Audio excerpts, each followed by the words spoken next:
ma tahay waqti ku habboon in aad cryptocurrency maalgashatid?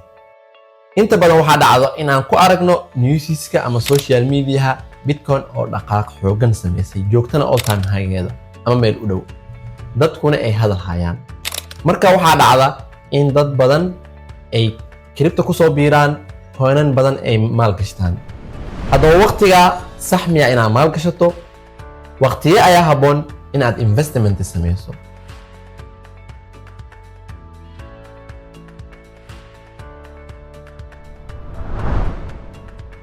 marar badan ayaa aragnay dad badan in ay cryptoda ku soo biiraan iyadoo joogto meel aad u sareyso, markaana ay ku qasaaraan. Waxaa muhiim ah in aad taqaano goormee investment sameynaysaa. Tusaale, dadka dhulka ka ganacsado waxay dhulka iibsadaan markii qiimihiisa uu yahay qiimaha aadka u jaban, markii ay dhacdo qalalaase ama dhaqaale darri, markaas ayay waxay iibsadaan dhulal aad u fara badan, waxayna iska iibiyaan markii qiimihiisu aad u kaco ama dadku dhan ay lacago fara badan ay helaan. Sidoo kale, maanta haddii aad crypto fiiriso, khaasatan Bitcoin, waxay gaartay all time high-geeda ama meesheedii ugu sareysay oo ah 74,000, taasoo aysan gaarin muddo badan ama sanado. Haddii aad jaartiga fiiriso, waxaad arkaysaa in waqti fara badan ay soo dhaqaaqaysay. hadda meeshaan ay joogto inay soo dhaqaaqdo ee bilowday 2023 January, markaas ee qiimaha ay gaartay Bitcoin 14,000. waxay soo socotay muddo badan ee dhaqaaq soo sameynaysay.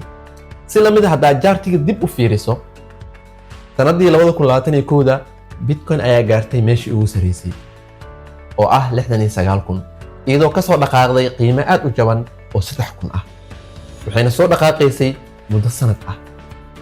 markii 21 ay gaartay 69,000, dad badan ayaa ku baraarugeen, dad badan ayaana investment sameeyeen, kaasoo u maalgashtay coinan kale, altcoins ama Bitcoin midkeena qabto, waxaana dhacday inay ku qasaaraan.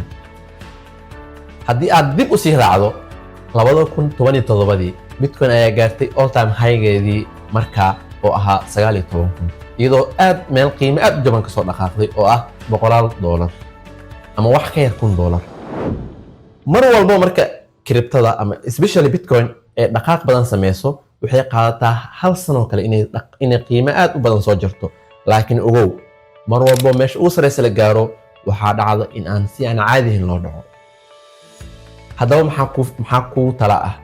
haddii aad rabto inaad cryptoda maalgashato, Bitcoin ha noqoto ama altcoinska kale, waxaa muhiim ah in aad maalgashato markii aad aragto in suuqu aad u dhaco, markii dhiigbaxa uu dhaco oo ay dhiig baxaan coinska.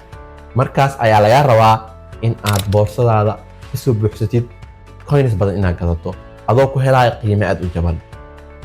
markii qiimaha ay soo dhaqaaqdo ee imaado meeshii ugu sareysay, waxaa haysataa in aad iska iibisid iyada dhan, inaad 50% iibisid, ama in aad ka fikirtid 10 sano, 15 sano ama 5 sano wax ka badan.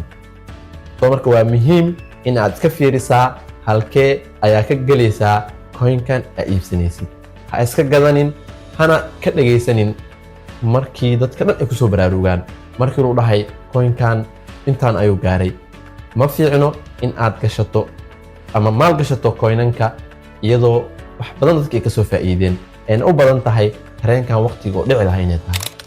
waxaa kaloo wanaagsan in aad barato cryptocurrency-ga, inaad wax badan ka fahantid blockchain iyo waxyaabo badan oo cryptoda muhiimku ah, in aad fahmi kartid coinkan muxuu yahay, coinkan muxuu ku soo ziyaadinayaa, ama macnaha hadafkiisa maxaa waaye adduunka teknolojiyadda uu ku soo ziyaadinayaa, maxay qiimahan. tusaale, coinkan markuu dhaqaaq sameynaayo, sabab ayaa jirto, waa in uu wax positive ah adduunka kusoo kordhinayo, dadku ay ka arkaan mustaqbal. marka inaad fahan ka qaadan kartid cryptoda inta aadan lacagtaada gelin aad ayay muhiim u tahay. waxaan kula wadaagay fikirkayga aan aniga u arko, waana qaldanaan karaa, waana saxnaan karaa. mana ihi la taliya dhaqaale oo kula taliyey inaad coin iska iibisid ama aad gadato, laakiin waxaan kula wadaagay fikirkayga iyo wixii aan aniga isleeyahay sidaas ayay tahay.